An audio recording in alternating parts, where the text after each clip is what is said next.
ఆత్మీయులందరికీ నా యొక్క నమస్కారములు. మన హిందూ జాతికి నేను చెప్పే ముఖ్యమైన విషయాలు ఏమంటే, మన 14 లోకాల్లో ఈ భూలోకం చాలా గొప్పది. తపోలోకం, స్వర్గలోకం, భూలోకంలో పుణ్యఫలం అనుభవించడానికి ఉపయోగపడుతుంది. పాపం అనుభవించడానికి పాతాళము, తలాతలము, రసాతలం అనే ఈ 7 లోకాలు పాపము అనుభవించడానికి ఉపయోగపడుతుంది. మత్స్యలోకంకి వచ్చేసరికి పాపపుణ్య కర్మలు చేయడానికి, పాపపుణ్యాలు లేకుండా తరించడానికి ఇది భూలోకము ఉపయోగపడుతుంది. కాబట్టి ఈ భూలోకంలో 84 లక్షల జీవజన్మరాశులు ఉన్నాయి. ఈ 84 లక్షల జీవజన్మరాశుల్లో అతి ఉత్తమమైనది మానవ జన్మ. ఈ మానవ జన్మ సనాతన వేదాల నుంచి వచ్చింది హిందూ జాతి. హిందూ జాతి నుంచే క్రిస్టియానిటీ, మొహమ్మదియానిటీ పుట్టినాయి. ఈ 3 ధర్మాలు కూడా ఈ భూలోకంలో ఉద్భవించినాయి. కానీ ఈ 3 ధర్మాల్లో మొదట ఉద్భవించినది హిందూ జాతి. హిందూ జాతి సనాతనమైన జాతి, అతి పవిత్రమైన జాతి. ఇది వేదాల నుంచి, వేద శాస్త్రాల నుంచి, వేద ఋషుల నుంచి పరంపరగా జన్మించిన జాతి మన హిందూ జాతి. హిందూ జాతి రాను రాను రాను రాను అంతరించిపోతున్నది. దీని ధర్మం కానీ, దీని విధానం కానీ అంతరించిపోతుంది. అదే వేరే జాతి వాళ్ళ ప్రతిష్టత, ఐక్యత ఎక్కువ ఉన్నది. మన జాతిలో మన యొక్క పెద్దలు చెప్పిన ప్రకారము, గురువులు చెప్పిన ప్రకారము, వేదాలు చెప్పిన ప్రకారము, మన భగవద్గీత చెప్పిన ప్రకారం ఎవరు నడుచుకోవట్లేదు, దాన్ని అనుసరించట్లేదు. ఎందుకంటే ఈ పరాయి జాతి, పరాయి యొక్క సాంప్రదాయాల వల్ల మన జాతి యొక్క అంతం జరుగుతున్నది. కాబట్టి ఇప్పుడు ఒక క్రిస్టియానిటీ ఉన్నదనుకో, వాళ్ళ చిన్నతనం నుంచే వాళ్ళ తల్లిదండ్రులు వాళ్ళకు చర్చికి పోవాలి, బైబిల్ చదవాలి, ఆ ఉద్దేశంలో ఉండాలని ఆ తల్లిదండ్రులు, ఆ పాస్టర్లు చెప్పినట్టు ఆ పిల్లలు విని విని విని వాళ్ళు ఒక వారంకి ఒకసారి క్రిస్టియానిటీ వాళ్ళు ప్రేయర్ చేస్తున్నారు. దానికి సంబంధించిన ఫండ్ ఇస్తున్నారు. ఇంకా విదేశ ఫండ్స్ ఏవో వస్తున్నాయి. ఆ జాతి వాళ్ళ దేశంలోనే కాకుండా మన దేశంలో కూడా డెవలప్మెంట్ అవుతుంది. అదే ఒక మహమ్మదీయులు తీసుకున్నారనుకో, వాళ్ళు పుట్టినప్పటి నుంచే సొంతి చేసుకుంటారు, వాళ్ళు ఖురాన్ చదువుతారు, ప్రతి వారం నమాజ్ చేయాలంటారు, 5 నమాజ్ చేయాలంటారు.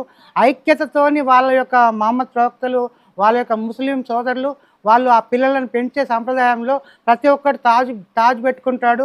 వాళ్ళ సాంప్రదాయంలో మసీదులోకి వెళ్తారు. వాళ్ళ జాతి డెవలప్మెంట్ అవుతుంది. కానీ మన హిందూ జాతిల్లో ఈ దేవాలు కానీ ఇవి ఖాళీ నామమాత్రమే పోతున్నారు, డబ్బులు వేస్తున్నారు, పూజలు చేస్తున్నారు, అక్కడ చేస్తున్నారు, అంతేగాని తర్వాత ఏమీ పాటిస్తలేరు. ఎందుకంటే మన సనాతన ధర్మంలో కట్టు బొట్టు ప్రవర్తన అనేది చాలా ముఖ్యమైనది. దీంట్లో హైందవ జాతి, హిందూ స్త్రీలు వస్త్రధారణ ముందు ఎలాగుండే, ఇప్పుడు ఎలాగుంది, స్త్రీల యొక్క ఇప్పుడు ఉండే నిర్మాణం ఎలా ఉంది, ముందు ఎలా ఉంది, ఇప్పుడు ఇలా ఉంటున్నారు. కాబట్టే దేశంలో అరాచకాలు హిందువులకే ఎక్కువ జరుగుతున్నాయి. హిందూ సంప్రదాయము కోల్పోవడం వల్ల, హిందువు యొక్క గైడ్ లైన్స్ అయిన భగవద్గీత చదవకపోవడం వల్ల హిందూ జాతి చాలా అంతరించిపోతున్నది. కాకపోతే తల్లిదండ్రులు చెప్పకపోవడం వల్ల, గురువులు చెప్పిన మాట వినకపోవడం వల్ల, ఒక గాజులు వేసుకోవడానికి సిగ్గుపడతారు ఆడవాళ్ళు, ఒక బొట్టు పెట్టుకోవడానికి సిగ్గుపడతారు ఆడవాళ్ళు, మగవాళ్ళు బొట్టు పెట్టుకోవడానికి సిగ్గుపడతారు.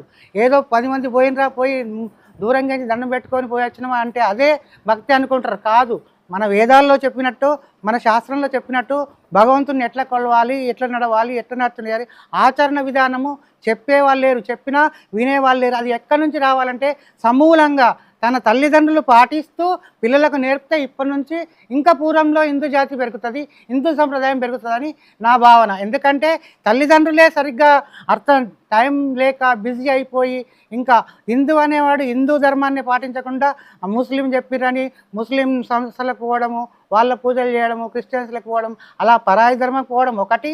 నెక్స్ట్ మన ధర్మం మీద అంత అవగాహన లేకపోవడం ఒకటి.